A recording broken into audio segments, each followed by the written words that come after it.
सत्य भाग 7 वैराग्य शतक में कहा है कि मा मा जंपह बहुयम जे बद्धा चिक्कणे ही कम्मे ही सव्वे सिम तेसिम जायई हियो व ऐसे महादोषो। जो चिकने कर्मों से बंधे हुए उनको हितोपदेश मत दो, क्योंकि उन सबको तो हितोपदेश महादोष रूप बनता है। इसमें चिकने कर्म वालों को हितोपदेश उल्टा पड़ता है, तो उसे हितोपदेश देने का मना किया। अर्थात हितोपदेश अच्छा सच्चा होते हुए भी अगर श्रोता को इससे विपरीत असर होती हो तो ये असत्य ही बनता है, और ऐसे असत्य का यहाँ स्पष्ट निषेध किया है। लेकिन हम लोग जड़ है, इसलिए 10 वैकल्पिक में दिए हुए दृष्टांत में ही हम इतना स्वीकार करते कि काणे को काना कहना ये मृषा है। जब हम किसी को डांटे, कड़वे शब्द उसके मुंह पर ही बोले, उसे दुख लगे, गुस्सा है, इसकी खबर होने पर हमारा जवाब यही होता है ना कि मैं क्या करूं, मैंने तो जो सोचा था वह कह दिया, सच्ची बात का बुरा क्यों लगेगा, मेरे मन में कोई दुर्भाव नहीं। अब इस जवाब में हम अपनी भूल स्वीकार करने को तैयार ही नहीं। मैंने जो कहा वह गलत ही कहलाएगा, क्योंकि सामने वाले को पीड़ा हुई है, ये हम समझने को भी तैयार नहीं, उल्टे सामने वाले को ही दोष निकालेंगे। अब क्या यह हमारी जड़ता वक्रता नहीं कहलाएगी? जहाँ अपनी सच्ची बात से भी सामने वाले को दुख होता, वह हम ही मृषावादी कहलाएंगे। शास्त्रोकारों ने ऐसा नहीं कहा कि ये चिकने कर्म वाले, इसलिए इनको सच्ची बात को भी दुख लगता है, इस कारण ये इनका ही दोष है। आपने तो सत्य बात ही कही है, इसलिए हमें इसमें आपका कोई दोष नहीं, ऐसा कभी नहीं कहा। चिकने कर्म को लेकर सच्ची बात का भी दुख हो, ये उनका दोष जरूर, लेकिन उनको दुख हो इस प्रकार की सच्ची बात बोलने वाले हमारा भी तो दोष है। अपनी बोली हितकारी प्रमाण में प्रीतिकारी होनी चाहिए। गुस्से के साथ आग उगलती हितकारी प्रमाण अनुसार वाणी भी अत्यंत दुख उत्पन्न करने वाली होने से गलत है, ये हमने देख लिया। लेकिन प्रीतिकारी प्रामाणिक बोली भी हितकारी न हो तो वह मृषावाद है। जिनके व्याख्यान का कोई ढंग ही नहीं, उसकी झूठी प्रशंसा करे कि तुम्हारी व्याख्यान देने की कला जबरदस्त है, तुम अगर व्याख्यान दो तो हजारों लोग प्राप्त करेंगे। वह साधु इस प्रशंसा से गुरु से जिद करके दूसरे सब योग छोड़कर व्याख्यान करने लग जाएगा, वह साधु भयभ्रष्ट कहलाएगा। यहाँ अपनी वाणी प्रीतिकारी तो बनी, लेकिन हितकारी नहीं बनी। ऐसे ही हर एक जगह विषय में विचार करना कि मेरी इस वाणी से सामने वाले को आनंद होगा, लेकिन इससे उसका अहित तो नहीं होगा ना। हितकारी प्रीतिकारी वाणी भी अगर प्रमाण युक्त न हो, अधिक लंबी हो, तो अंत में श्रोता खेदित होगा और उपेक्षा करने लगेगा। आप किसी क्रोधी साधु को प्रतिदिन रात को बुलाकर एकांत में मीठी भाषा में मधुरता से कहा करो कि देखो क्रोध खराब है, उसे 2-4 दिन अच्छा लगेगा, बाद में वह भी खेदित होगा कि ये क्या मुझे प्रतिदिन लेक्चर दे रहे हैं। मतलब फिर से याद करते हैं कि अपने को और सामने वाले को हितकारी बने, जैसा खेद उत्पन्न न हो इतना ही बोले, अप्रीति नहीं करे, उद्वेग दुख न हो ऐसे वचन हमें कहने चाहिए। माया थी के हास्य थी, भय थी के पढ़ना आग्रह थी, सूक्ष्म मृषापन जे नवी बोले, वचन सिद्धि संग्रह थी मन थे।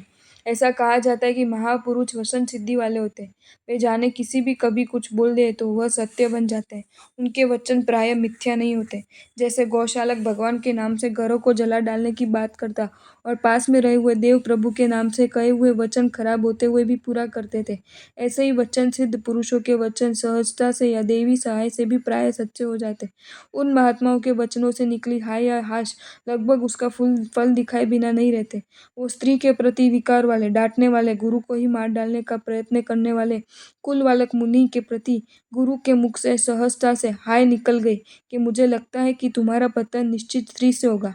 कुल बालक इस वचन को झूठा सिद्ध करने के लिए जहाँ स्त्री की परछाई भी न पड़ती हो ऐसे जंगल में जाकर रहा, लेकिन अंत में उसी जंगल में वेश्या से उसका पतन हुआ। वैसे ही किसी विशेष कारण से आनंदित बने महात्मा अगर कोई आशीर्वाद वचन बोल दे तो वह सफल हुए बिना नहीं रहता। ऐसी ही वचन सिद्धि ऐसी ही प्राप्त नहीं होती। जो महात्मा सत्य वचन बोलने में अत्यंत उपयोग वाला हो, छोटी से छोटी बात में भी सूक्ष्म मृषा ना बोलते हो, जिनके प्रत्येक वचन शास्त्रों के अनुसार ही निकलते हो, वे उन सत्य के प्रताप से प्रचंड पुण्य के स्वामी बनते हैं, जिससे वे वचन सिद्धि प्राप्त करते हैं। यह सूक्ष्म मृषा माया से, भय से, हास्य से या दूसरों के आग्रह से संभवित है। माया मृषा मल्लीनाथ जी ने पूर्व भाव में दीक्षा लेने के बाद अपने मित्र साधुओं से अधिक तप करने के लिए इस माया मृषा का ही सहारा लिया।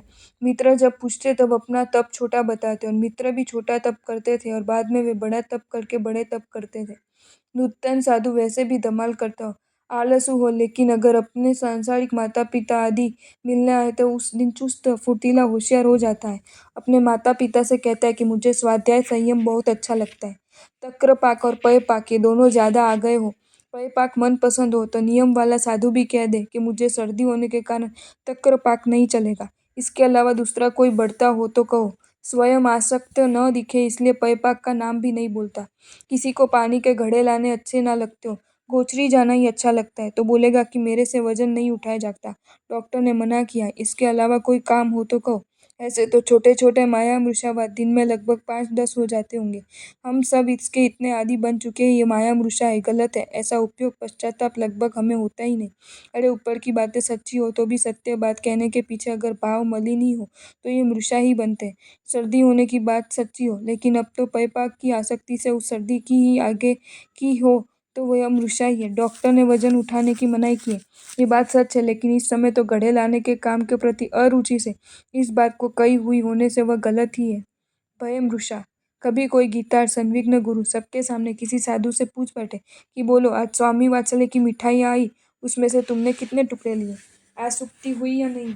अब 12-15 टुकड़े खाने की बात गुरु से कहे तो डांट, आसक्त है करके मालूम पड़ जाने की डर लगती है, तब कह देता है कि 4 टुकड़े खाए, विशेष कोई आसक्ति नहीं हुई। किसी के मात्रे का प्याला पलटने रह गया, पड़ा रहा, पीछे से आवाज आई कि ये मात्रे का प्याला किसका है, कौन भूल गया। उस समय जिसका प्याला हो उसको ख्याल आए तब भी ऐसा बोलेगा, मेरा नहीं है, क्योंकि उसे प्रमादी करके अपयश का भागी बनना पड़ेगा। गुरु या बुजुर्ग आदि की डांट पड़ने का भय रहता है।